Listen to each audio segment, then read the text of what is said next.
Good morning, we're here at the UK Martial Arts Show and I'm with David Harvey and he does Tai Chi. Tai Chi, Wing Chun, and I've been doing martial arts now for 62 years. That's a long time. Yeah, I started when I was 8 years old. I'm 72 now.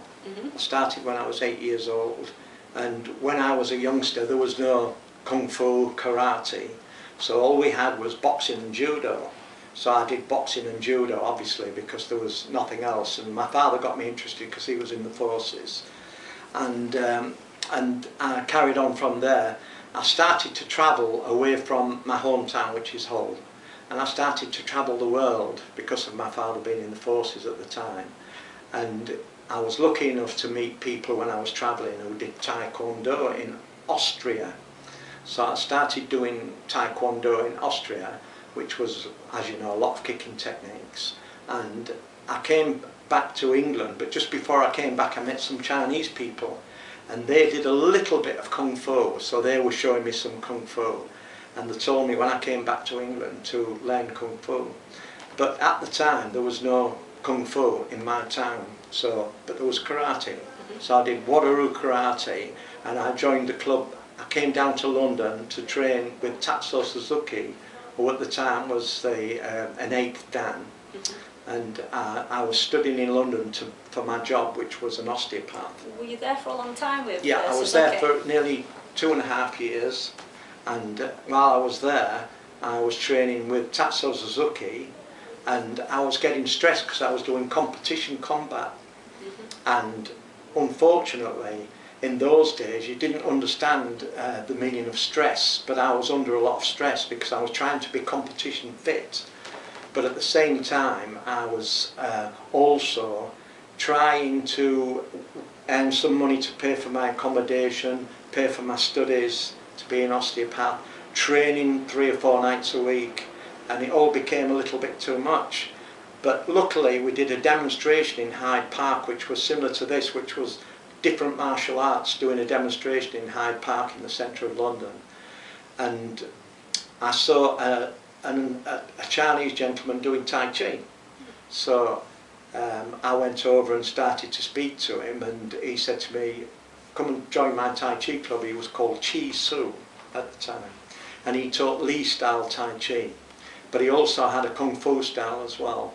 So I joined his club and I started training at his club, and he said, I'll teach you to relax, I'll teach you to be calm, and there was no fighting involved. It was more just practicing techniques and practicing Tai Chi and practicing a form what they called at the time was called Feng Shui, which is supposed to be hand of wind.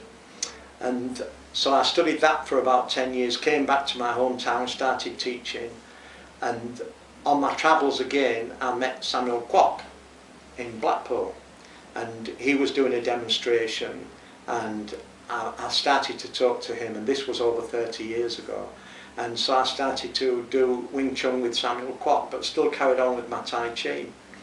And I teach in Hull. I teach about four classes a week. I'm still working, still have a full-time job. What do you do? Well, I've just retired as an osteopath. So I've been treating people with injuries for many years. Which is pretty hard work. Yeah. Because it's a lot of physical work. Yeah, on yourself. So there's a lot of physical work as well as my training. So I found that Tai Chi's helped me to relax and be more supple and keep me going, you know, because it tends to help. It just helps you generally with your breathing and everything. And also last year I've been to China about 12 or 15 times. Wow.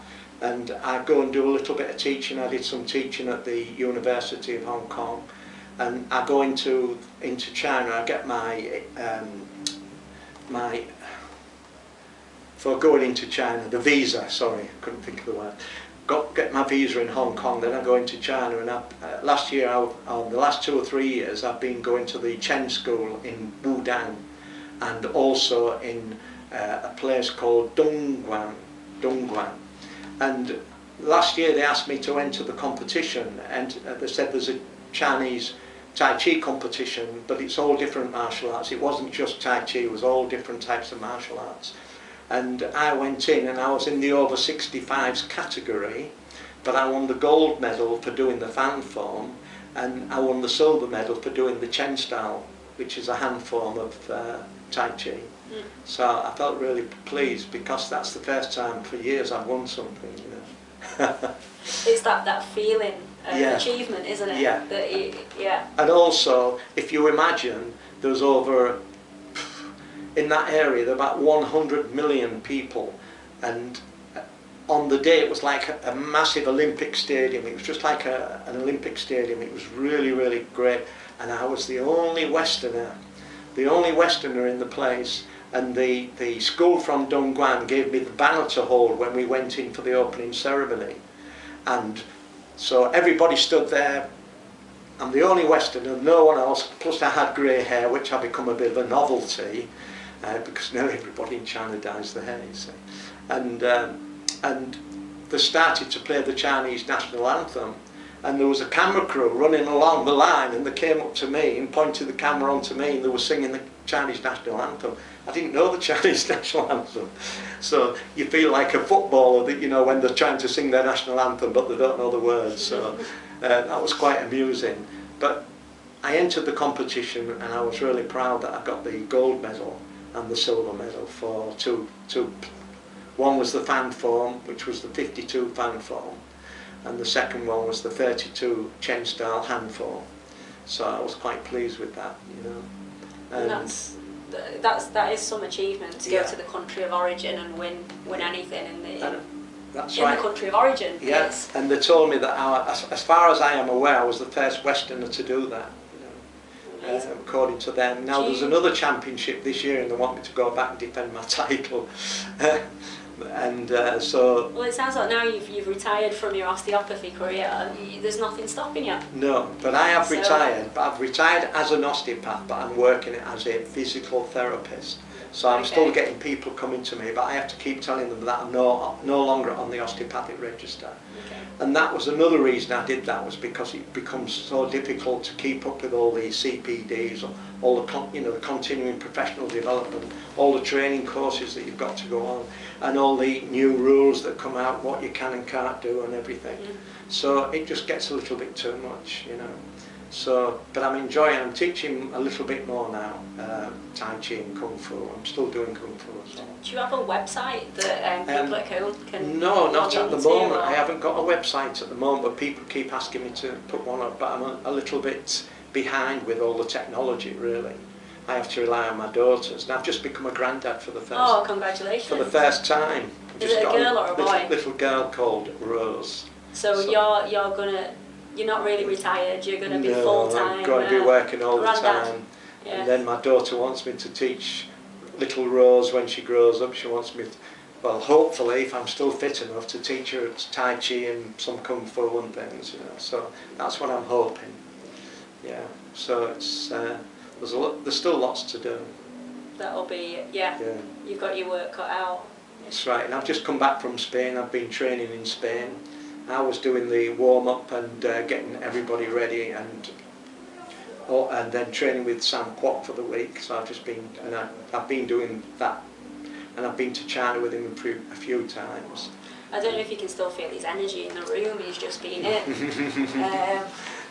An amazing guy. Yeah.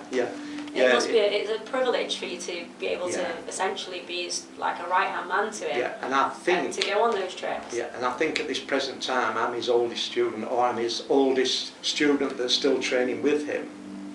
As far as I'm aware, because a lot of his early students have left and gone off on doing their own thing, but I've still stayed with him and working with him, and it's been really enjoyable, you know.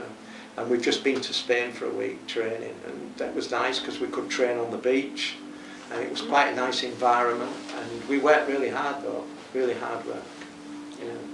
Well, it's been really nice to have you on the couch today, and nice to meet you. And and this is my third year here. Third year at the UK Martial Arts Hall. Yeah. Okay. Are you getting an award this evening? Do you know? I don't know, but when I was in Spain this year, Sam Kwoks gave me a lifetime achievement award, and the year previously I got into the Hall of Honour, you know, the Wing Chun Hall of Honour, But this year it was the Lifetime Achievement Award, so Awesome. I'm quite pleased with that. But it would be nice to get an award here. I really appreciate that. If you can arrange it for me, Rebecca. Well, I don't know. I'll talk to Bob. Okay. And I'll talk to Paul. Thank you. Because just to win a medal in the country of origin is. Yeah. I'm hoping to. It's you know. I'm hoping to defend it this year. Well, my fingers are crossed for you. Oh, thank you. And it is a pleasure. Thank you very much. Thank you.